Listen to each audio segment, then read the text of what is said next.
Hello students, कैसे हो? आशा है आप अच्छे होंगे और अपने काम में लगे होंगे। जैसा कि मैं आपसे पहले भी कह के गया था कि हमने हमारा ग्रामेटिकल टॉपिक और एक दूसरी जो मॉडर्नाइजेशन जो ग्रामर की पुस्तक थी जिसे अपन संवाद सेतु का नाम हम दे के गए थे, वो पुस्तक भी हमने पूरी कर ली थी। यानी 12 नंबर की जो किताब थी वो भी हमने पूरी कर ली थी। अब हमारी 2 किताब रह गई थी। एक किताब तो रह गई थी हमारी सृजन और दूसरी रह गई थी हमारी पीयूष प्रभा, जिसमें स्टोरी कहानियाँ हैं और सृजन में 2 पार्ट, एक तो गद्य पार्ट है और एक है पद्य पार्ट। तो आज हम इस किताब की शुरुआत करने जा रहे हैं। पद्य का पार्ट है, बड़ा रोचक अंदाज है इस किताब का। इस पद्य का पढ़ने का अंदाज आपका निराला होना चाहिए, पढ़ाने का अंदाज भी जुदा होना चाहिए। तो कैसे संगम बैठ पाएगा वो तुम्हारा और हमारा, वो देखना पड़ेगा इस पद्य की शुरुआत से ही। तो आज हम पद्य की शुरुआत करने जा रहे हैं और पद्य का पहला पाठ जो है वो पाठ का नाम है संत वाणी, संतों की वाणी। बच्चों, इस पहले पाठ में 3 कवियों का नाम दिया गया। पहला दिया गया कबीरदास, दूसरा दिया गया तुलसीदास और तीसरा दिया गया कृपाराम खिड़िया। कृपाराम खिड़िया 3 कवि जो इस पाठ में दिए गए, इन तीनों के बारे में अपन थोड़ा सा चर्चा करेंगे। उसके बाद इन तीनों पाठों के कवियों के अलग अलग दोहे हैं, सोरठे हैं, वो सब इस पाठ के अंतर्गत करेंगे। दोस्तों, युगों की जब बात करते हैं, काल जब बात करते हैं, तो प्राचीन काल, भक्ति काल, रीति काल, आधुनिक काल, आदि कालों में हमने इस कालों को हिंदी साहित्य को बांटा। उस समय कहें कि 2 प्रथा थी, जैसे यूँ कहें, एक तो थी ज्ञानाश्रय शाखा और एक थी प्रेमाश्रय शाखा।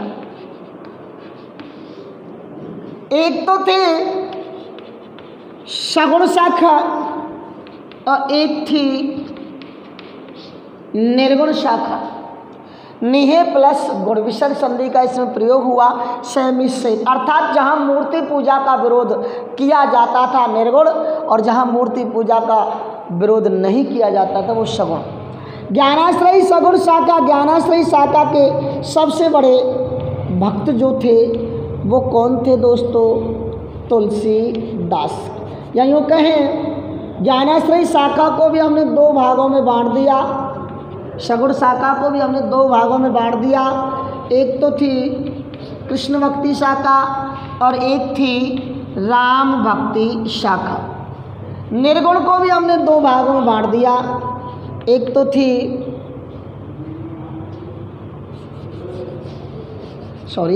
ये सगुण शाखा और एक निर्गुण शाखा। अब सगुण शाखा को हमने 2 भागों में बांटा, राम भक्ति शाखा और कृष्ण भक्ति शाखा, और निर्गुण को भी हमने 2 भागों में बांट दिया, ज्ञानाश्रयी और प्रेमाश्रयी। ज्ञानाश्रयी और प्रेमाश्रयी।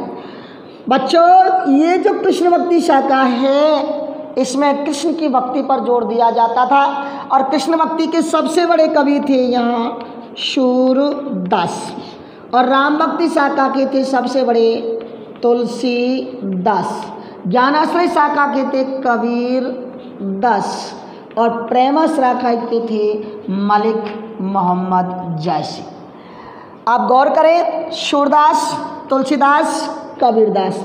और आज अपन पहला पाठ स्टार्ट करने जा रहे हैं। पाठ का नाम है संत वाणी। आज इस संत वाणी की तरफ अपन देखते हैं, गौर करते हैं, रूबरू होते हैं आप लोगों से।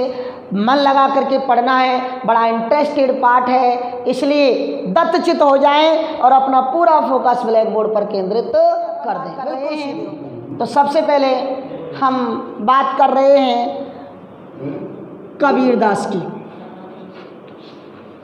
इसके बारे में थोड़ा सा पहले मैं आपको कहानी सुना देता हूँ। और कहानी में हम बात ये करते हैं कि इनका जन्म कहाँ हुआ, कैसे हुआ। दोस्तों कहते हैं एक किंवदंती है कि एक विधवा ब्राह्मणी के गर्भ से ये पैदा हुए, विधवा ब्राह्मणी के गर्भ से ये पैदा हुए। उस ब्राह्मणी ने सांसारिक लोक लाज के डर के कारण इन्हें लहरतारा नामक तालाब में बहा दिया। वहाँ एक जुलाहा दंपति स्नान कर रहे थे और उस जुलाहा दंपति का नाम था नीरू और नीमा। क्या नाम था? नीरू और नीमा। नीरू और नीमा को जब ये प्राप्त हुए उनकी खुशी का ठिकाना ना रहा, क्योंकि वो निःसंतान थे। कैसे थे? निःसंतान। दोनों कैसे थे? निःसंतान दंपति थे। नीरू और नीमा ने इनका लालन पालन किया। ये अपने इन्हें घर ले आते हैं। कहते हैं इनकी पत्नी का नाम था लोई। क्या नाम था? लोई। इनकी पत्नी का नाम लोई था। एक आखर नहीं पढ़े थे, मस कागज छुओ नहीं, कलम नहीं गई हाथ। ये इनकी पद्धतियों में प्राप्त किया जाता है। अनपढ़ थे। क्या थे? अनपढ़। परंतु साधु की संगति, आध्यात्मिक चिंतन एवं निर्गुण भक्ति से इनमें आत्मज्ञान का विकास हुआ। उस समय समाज, जो तत्कालीन समाज था, वहाँ छुआछूत की प्रथा थी। आडंबर, ढोंग,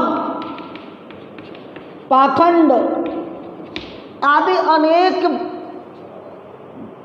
बहुत ज़्यादा बुराइयां हमारे देश में प्रचलित थी। बहुदेववाद का चलन बहुत जोरों पर था। बहुत बड़े समाज सुधारक संत कवि हुए हैं। कैसे कवि हुए हैं? समाज सुधारक संत कवि, समाज सुधारक संत कवि हुए थे। इन्होंने रचनाएं लिखी, साखी लिखी। इनकी जो रचनाएं हैं, उन्हें रचनाएं जो इन्होंने लिखी तो उनका जो संकलन है ना, उसे तो बीजक नामक ग्रंथ का नाम दे दिया गया। और वैसे इनकी 3 पार्टों में बढ़ गई थी, साखी, शबद और रमैनी। साखी, शबद और रमैनी संत काव्य परंपरा में आपका अग्रणी स्थान है। इनकी जो भाषा थी वो पचमेल थी। क्या थी? पचमेल। शुद्ध कड़ी भाषा इसे कहा जाता है। अब कहते हैं ये जो थे निर्गुण भक्ति के उपासक थे। कौन सी भक्ति के? निर्गुण उपासक भक्ति के। इनके गुरु का नाम था स्वामी रामानंद। स्वामी रामानंद के 12 प्रमुख शिष्य थे। स्वामी रामानंद के 12 प्रमुख शिष्य थे, जिनमें सबसे ऊपर गणना, सर्वश्रेष्ठ शिष्यों में गणना यदि किसी की होती थी तो कबीर दास की होती थी। एकेश्वरवादी थे, निर्गुण ब्रह्म के उपासक थे। भक्ति शाखा के संत कवियों में इनका अग्रणी स्थान है। ये मन की पवित्रता पर बल देते थे और राम रहीम में कोई भेद नहीं मानते थे। जातिगत व धर्म संप्रदाय भेदभाव का इन्होंने खंडन किया। ज्ञान चेतना से मंडित अक्खड़ स्वभाव के कबीरदास को मध्यकाल का क्रांति पुरुष संत माना जाता है। मध्यकाल का क्रांति पुरुष संत माना जाता है। किसको? इनका जन्म जो हुआ था माना जाता है 1398 ईस्वी में माना जाता है। इनका जन्म 1398 ईस्वी में काशी में माना जाता है। लालन पालन निसंतान दंपति ने किया था। और कहते हैं इन्होंने उस समय व्याप्त जो परंपरागत रूढ़ियाँ थी, उस समय व्याप्त जो ढोंग थे, उन ढोंग पाखंडों का अपनी तरफ से भरपूर विरोध किया। हिंदू मुसलमान बराबरों का इन्होंने विरोध किया। जहाँ भी इन्होंने रूढ़ियाँ देखी, इनके दोहे बड़े प्रचलित थे, बड़े फेमस थे उस समय। क्योंकि एक एक दोहा जो साखी कहलाई थी, कहते समाज के सुधारक के रूप में अग्रणी स्थान इनका माना जाता है। कहते हैं इन्होंने मुसलमानों के बारे में कहा था ये कह दिया था, हिंदुओं के बारे में भी कह दिया था कि पाहने पूजे हरि मिले तो मैं पूजूं पहाड़, जाते तो चाखी भली पीस खाए संसार। उस समय हिंदुओं में मूर्ति पूजा का बहुत ज़्यादा प्रचलन था, तो ये कहते थे यदि मंदिर को पत्थर की मूर्ति को पूजने से भगवान मिलता है तो मैं पूरे के पूरे पहाड़ को पूज दूंगा। अरे मूर्खो, इससे तो ज़्यादा अच्छा वो चाकी है जो कम से कम पीस करके भूखों का पेट तो भर देती है। कि पाहने पूजे हर मिले तो मैं पूजूं पहाड़, जाते तो साखी वाली पीस खाए संसार। ये जब बात की थी तो उस समय मुसलमानों की बात खिल गई थी कि हिंदुओं की परंपरागत बुराइयों पर चोट कर रहा है, लेकिन उन्होंने तो मुसलमानों की भी बुराई की थी। क्या ये कह दिया था कि काकड़ पत्थर जोड़ के और मस्जिद दई बनाए, ताचड़ मुल्ला बाग दे कबेरा हुआ खुदाए। ये भी कहा था कि मुसलमान की पीर औलिया मुर्गा मुर्गी खाई, खाला की बेटी घर ब्याह में घर में करें सगाई। ये सारी बातें कबीरदास ने कही थी। उन्होंने कहा था कि हिंदुन की देखो हिंदुआई, गागर चुन न दे, बेश्या के पामन तरसों में ये देखो हिंदुआई। कहते उस समय ये मान्यता थी कि काशी में मरने पर स्वर्ग मिलता है, तो कबीरदास जी ने इस बात का भी खंडन किया था और कहा कि अगर काशी में मरने से स्वर्ग मिलता है तो सबसे पहले स्वर्ग कछुआर मेढकों से भर जाना चाहिए, क्योंकि गंगा जी में हम तो थोड़ी बहुत स्नान करने जाते हैं, वो तो हमेशा वहीं पड़े रहते। तो इतनी धार्मिक, इतनी बहुदेववाद, इतनी रूढ़िवादिताओं का इन्होंने विरोध किया। इनकी एक बेटा था, एक बेटी थी, कमाल और कमाली, कमाल और कमाली। बाद में इन्होंने अपना देह जो था त्याग दिया, लेकिन वो काशी नहीं जाकर त्यागा, मगहर नामक स्थान पर इन्होंने त्यागा था। और कहते हैं जब ये मरे थे, इंतकाल जब इनका हुआ, तो हिंदू मुसलमान दोनों लड़ने झगड़ने लग जाते हैं। और जब लड़ने झगड़ने लगते हैं तो आकाशवाणी हो, क्योंकि इनकी डेड बॉडी के ऊपर खींचतानी होती है। हिंदू कहते हैं हम जलाएंगे, मुसलमान कहते हैं हम गाड़ेंगे। इतने में आकाशवाणी होती है कि मूर्खो, तुम किसके शरीर के ऊपर लड़ रहे हो, जरा देख तो लो। दोस्तों, जैसे चादर उठाकर देखा तो वह 4 फूल थे, 2 को हिंदू ले गए और 2 को मुसलमान। तो बराबर रूप में पूजा जाता है, हिंदुओं में भी उतने ही आदरणीय हैं और मुसलमानों में भी इतने पूजनीय। ये तो थे कबीरदास जी की बात। अब थोड़ा सा अपन तुलसीदास जी की तरफ चलते हैं साहब।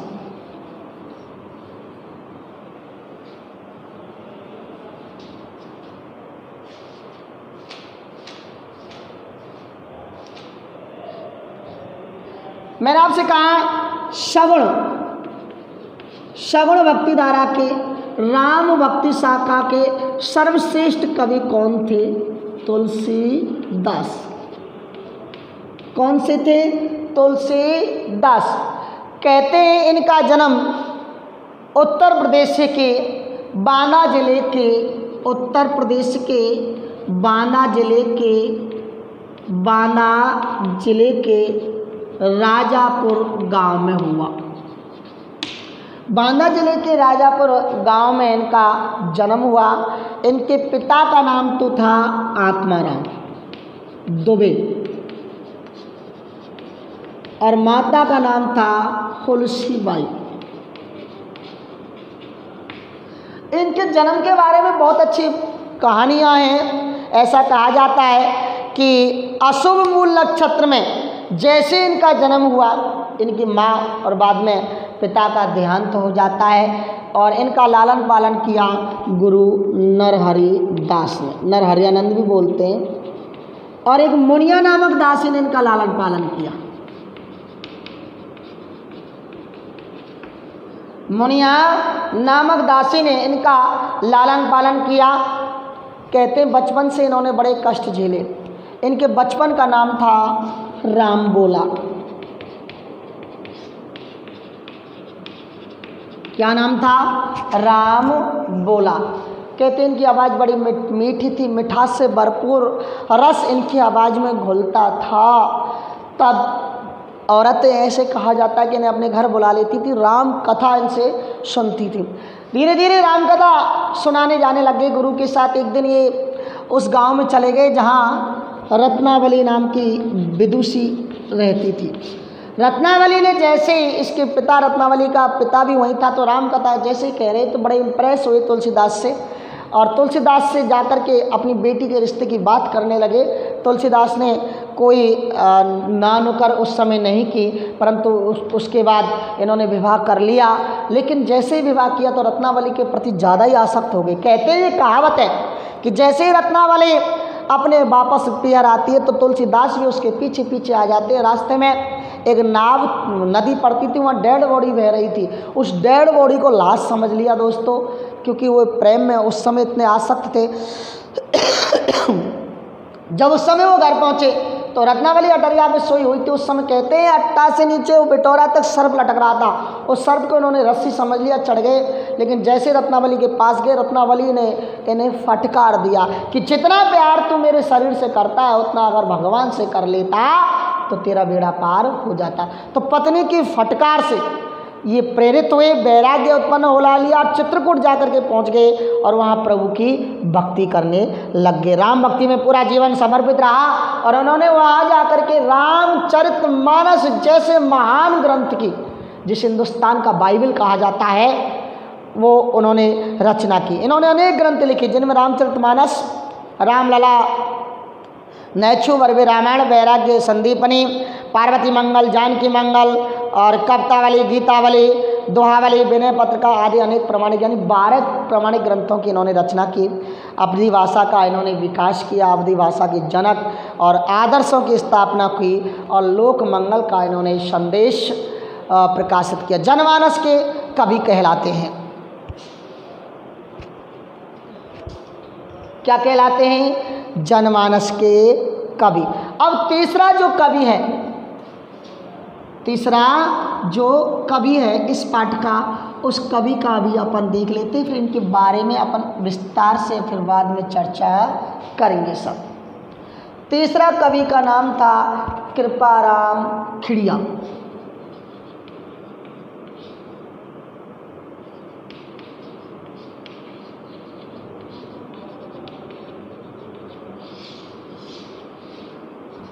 कृपाराम खिड़िया, ये खिड़िया शाखा के चारण कवियों में सर्वश्रेष्ठ जो कवि का नाम गिना जाता है, उन सबसे ज़्यादा नाम इनका ही सामने आता है। देखें सब,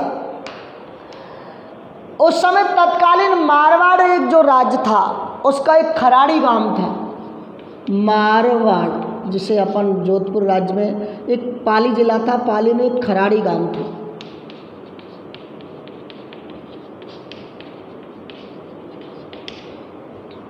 तत्कालीन मारवाड़ रियासत के राज्य खराड़ी गांव में सन 1343 ईस्वी में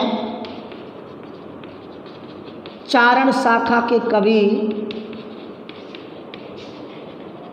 पैदा हुए। सन 1743 ईस्वी में। उस समय सीकर के राजा देवी सिंह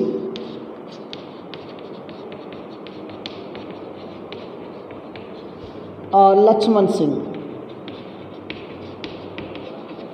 सीकर के राजा देवी सिंह और लक्ष्मण सिंह के आश्रय में रहे,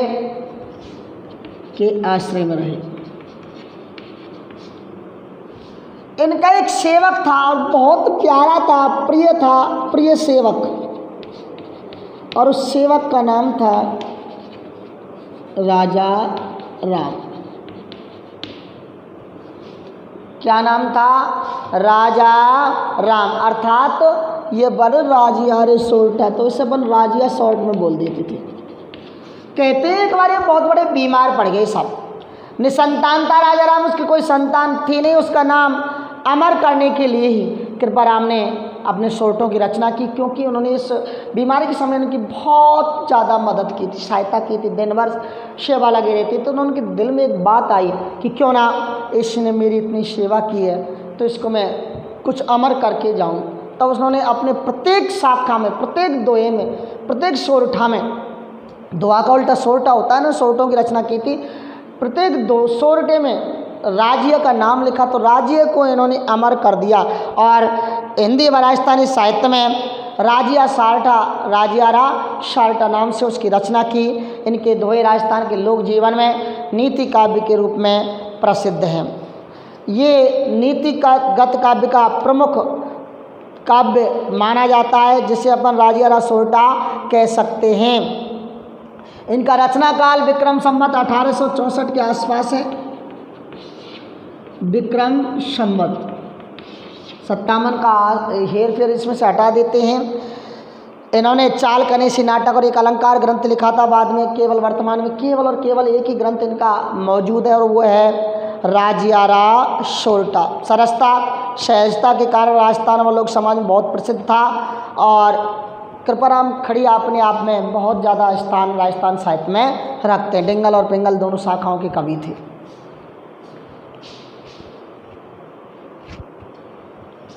ये हमने आप लोगों के सामने ये पाठ के पर्चे लिखे, जिसमें हम संतवाणी के रूप में आप लोगों को बता रहे थे कि पहला था संतवाणी कबीरदास, जो निर्गुण ज्ञानाश्रय शाखा के प्रमुख कवियों में से एक थे। किंवदंतियाँ मैंने आपको बता दी थी। दूसरा था तुलसीदास, जो ज्ञानाश्रय शाखा नहीं था, जो राम भक्ति शाखा के सगुण भक्ति कवियों में सर्वश्रेष्ठ स्थान रखते थे। और तीसरा था राजस्थानी भाषा के कवि डिंगल पिंगल चारण शाखा के कवि कृपाराम खड़िया। तुलसीदास के बारे में तो एक दोहा प्रसिद्ध है और वो दोहा देखो मैं लिख देता हूँ। इतनी इनकी मान्यता थी, इतना पूजा जाता है कि सूर सूर तुलसी शशि ओढ़ गन के सब दास, आवो के कवि खदो तो सम, जह तह करत प्रकाश।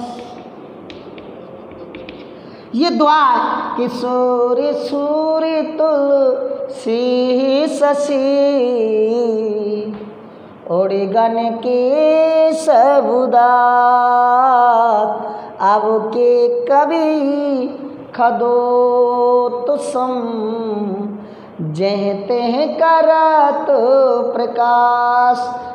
अगली वीडियो में इस पाठ से रिलेटिव जितने भी ग्रंथ, जितने भी दोहे, साखी, सब विस्तार से अपन चर्चा करेंगे।